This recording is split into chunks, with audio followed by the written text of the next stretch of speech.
সরকারের সাবেক সফল প্রধানমন্ত্রী ও বিএনপি চেয়ারপারসন বেগম খালেদা জিয়া অবশেষে জীবনের পরম সত্যের কাছে নিজেকে সঁপে দিলেন। অনন্তকালে মহাকাশ যাত্রায় কোটি কোটি মানুষকে কাঁদিয়ে পাড়ি জমালেন পরপারে। শায়িত হলেন প্রিয় স্বামী শহীদ রাষ্ট্রপতি জিয়াউর রহমানের সমাধির পাশে। বুধবার কঠোর নিরাপত্তা বলয়ে এভারকেয়ার থেকে গুলশানের বাসভবনে রাখা হয় তার মরদেহ।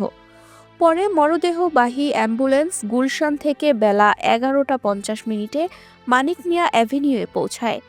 তার জানাজায় অংশ নিতে সকাল থেকে মানুষের ঢল নামে মানিক মিয়া অ্যাভিনিউতে। দুপুর হলে তা জনসমুদ্রে রূপ নেয়। বেলা 3টার দিকে জাতীয় সংসদ ভবনের দক্ষিণ প্লাজা ও মানিক মিয়া অ্যাভিনিউয়ে বেগম খালেদা জিয়ার জানাজা অনুষ্ঠিত হয়। আল্লাহু আকবার। আসসালামু আলাইকুম ওয়া রাহমাতুল্লাহ। আসসালামু আলাইকুম ওয়া রাহমাতুল্লাহ।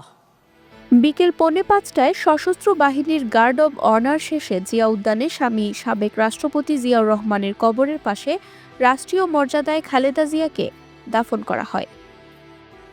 Mehjabin Khanam, revolution 24 news desk.